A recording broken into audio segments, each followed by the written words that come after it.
So if you think that YouTube automation is just about posting every single day or posting better videos, you're probably already losing. I've spent the last few months studying over 100 successful YouTube automation channels from every single niche, including science, history, geography, facts, explainers, even kids channels.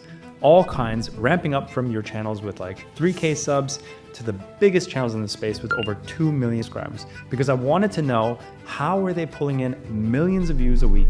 Answer absolutely shocked me because I thought there would be some sort of clear answer like the pacing or clickbaiting viewers with some crazy statements.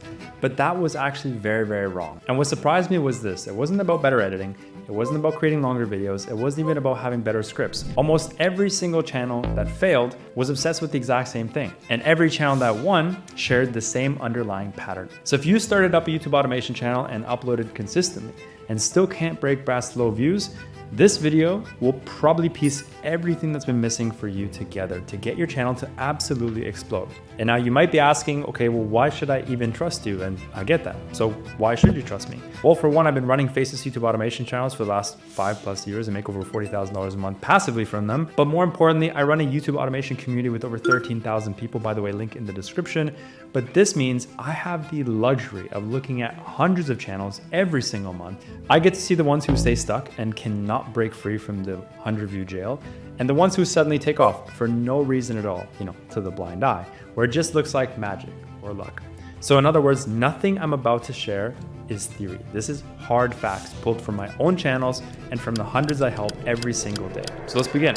Now, most of you guys think that automation success comes down to the content quality, having better scripts, better at editing, more facts, researching more. So you spend weeks perfecting one video that no one actually ends up clicking on. Because while scripting and doing research to learn more about a topic and create more interesting videos is important, it just makes your video 1% better. And that's almost a waste of your time. You should be aiming towards the actions that can give you a 2 to 3x multiple at least, and later focus on the smaller things. Here's the uncomfortable truth, which leaves every single YouTuber confused. You can make an incredible video, absolute 10 out of 10, with great info, the best title, the best thumbnail, and YouTube will still kill it. Because YouTube does not actually reward the effort that you put into it. It doesn't care if you take 10 minutes or 10 hours to make your video. Your video is rewarded based on the response. How many people have actually engaged with your video? How do they engage with your video? Did the viewer have a positive or a negative response? This is what YouTube rewards, which is why YouTube couldn't care less if you took 8 hours for research or if you used ChatGPT for it. It cares about the response and the behavior, right? And this was first confirmed to me during my research because every single failed channel that I studied was optimizing for information, right? Spewing information constantly, while every other successful channel was optimizing for attention and behavior, aiming towards making the viewer watch more of their videos or even just by making them comment. That difference is the entire game. So stop spending entire days researching for the most niche history facts about pyramids in your videos, but actually start thinking about how to make your viewers engage with your video. You can even start this yourself by noticing how or even why you interact with certain videos. Why do you end up searching for another video instead of finishing the one you're currently watching? Why do you decide to comment under certain videos and while others you don't? Why do you end up watching another video from the same channel after watching the first one? Right? Start actually noticing these things, give yourself the answers, and you can implement those same answers to your own videos to obviously improve them. And slowly after that, you will start seeing your videos go more and more viral. Now, why they shouldn't trust what you are saying. So here's how I ran the study. I only decided to include channels that met 3 specific criteria. They had to be faceless, they had to be educational, right? So channels in niches like finance, history, geography, philosophy, science, so on. And they had to have multiple viral videos, not just one viral lucky video, right? Consistent performance so that I was sure it couldn't have been luck and they had some sort of strategy actually going on. I analyzed everything there, all right? Their thumbnails, the titles, the intros, the pacing, the structure, the upload patterns, and so much more. And then I compared it to hundreds of channels that looked good with, great thumbnails, fantastic editing, perfect titles, but actually ended up going nowhere in terms of the views. And that's where the patterns became very obvious, very apparent, all right? Every successful automation channel had one thing in common. They weren't content channels. They were packaging machines, right? They knew something that was so low key, not even I realized it for a while. And once I pieced it all together, everything started falling into place because it was something so simple and so important that I'd never actually paid attention to it. They understood that YouTube is not a search engine. It's actually far from it. It's not even a social media app. It's a recommendation engine, which bases its recommendations on an algorithm, which means your job isn't to teach first and then grab the viewer's attention. It's to do both at the same time, right? Your job is to earn the attention first, to get the viewer glued into the screen for the longest amount of time possible. Every video was based on a certain emotion, and then they built up from it slowly, adding more information, more emotions, brick by brick. All right, so let's take this video for example. How Japan is preparing for war with China. This is a video from Real Life Lore. He creates curiosity with the title.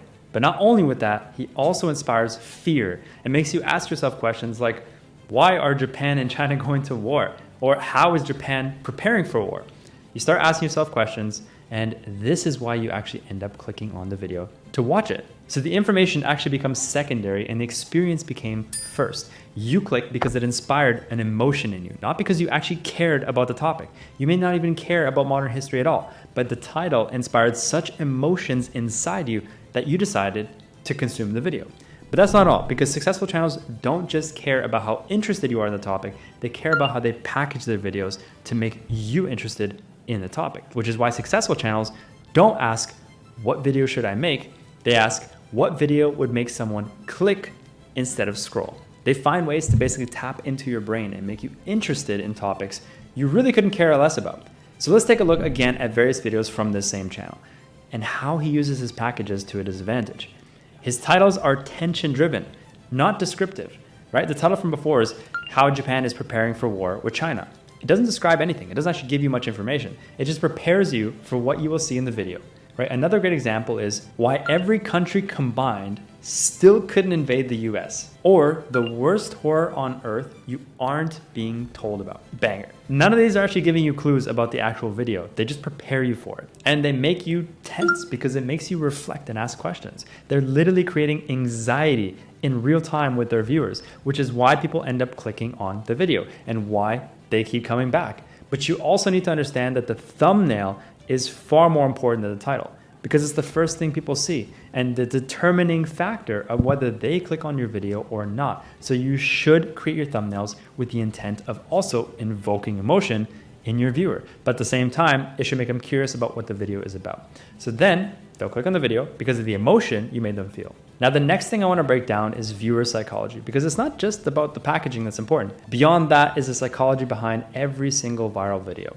right? Beyond that is what makes these viral videos so irresistible. Winning channels understand that viewers don't really care about the topics. They care about the moments. Every video is built around a central idea, but they also understand that the first 30 seconds matter more than the next 10 minutes. The intros have to be fast, clear, and they have to promise a payoff. Imagine you saw a video that you were interested in, and the first 30 seconds, the guy's speaking in slow motion, basically adding, fluff and wasting your time. You would get tired instantly and you would click off to watch another video, which is why the biggest YouTubers are constantly resetting your attention.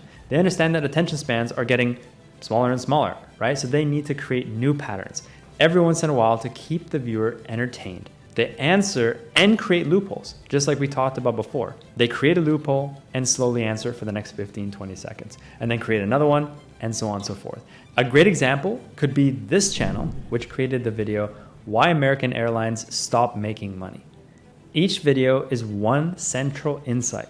They don't confuse the viewer, right? For the example in this video, he talks about exactly that. He keeps the promise he's made with the title and talks about why airlines stop making money.